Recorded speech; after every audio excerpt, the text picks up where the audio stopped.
Let's talk about abstract classes. We can basically create an abstract class using the abstract reserved keyword. And we can also create abstract class members by using abstract keyword. But why an abstract class? Why do we need that?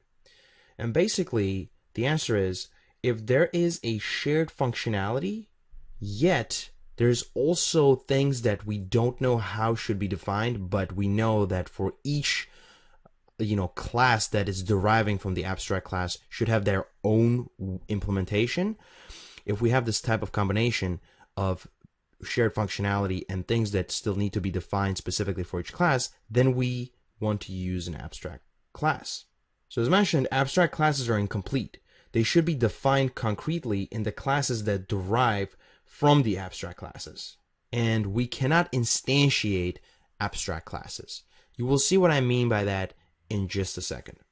Let's say that we come to these two classes and we say, you know what, this turn on off method, we don't really care for it to say anything specific. We just want it to say that the car is on and the car is off, and the same thing for Lamborghini.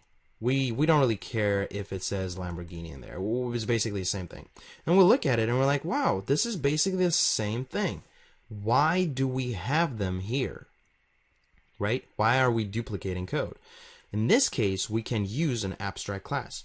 So let's actually go ahead and I will say car. So I'll create a class and I will name it car. And I will put abstract in front of it. So now this is an abstract class. And I will actually take this,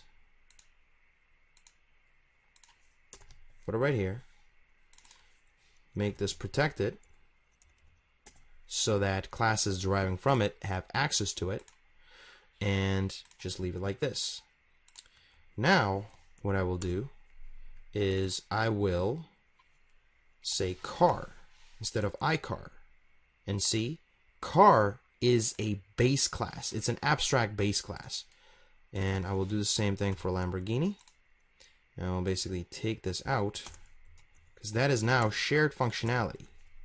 And the drive, the void drive, I will say that on the car, so public void drive, that is going to be abstract. So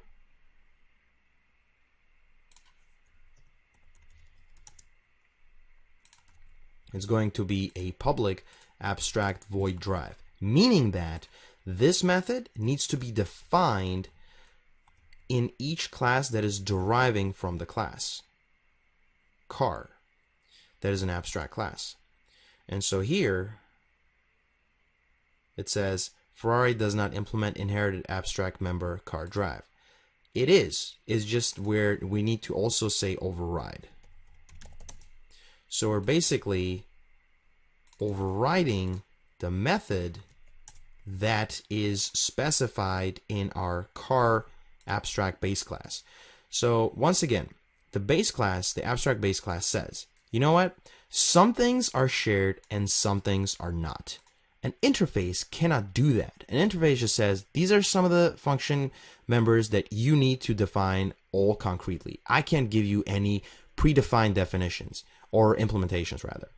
But the abstract class can. It says that this turn on off method, it's shared. So any other car that basically derives from the car can have this functionality. However, the way it's being driven, that needs to be specified specifically in each class. And that's why we're using the override reserved keyword to say that we're overriding this drive class or this drive method that's in the car class, car abstract car class.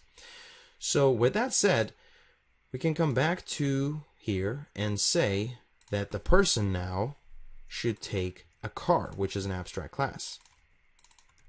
And this way it will still work because it is taking in these two types that are being derived from the same base class. We can also do this. We can also say car and car. And you see since it is the same base class, the Ferrari and Lamborghini can simply be derived from that. We don't have to say Ferrari and then equals to new Ferrari. We can just say car because that is the base class for Ferrari, and car is also the same base class for the Lamborghini. They're both being derived from that abstract base class. So now you see, and let me run this real quick, and you will see that we created them, and then the car, and then after that, when we're trying to drive, you will see that it's going to come here, and the car is abstracted out, so we don't know which car it is. However, on runtime, we know which type it is. But if we just look at the code simply, we don't know whether it's Lamborghini or Ferrari or anything else. Right now we know. On runtime we do. So let's actually go into it, and you see that it went here, turned on, and then it went to Lamborghini. So how did it know? That's because on runtime it has been assigned that the base class reference is pointing to Lamborghini. So now it's saying, okay, drive the Lamborghini. And there you go. If you look, it says the car is on, which is coming from the base class, and then the drive Lamborghini is coming from the Lamborghini that is deriving from the base class. There you go.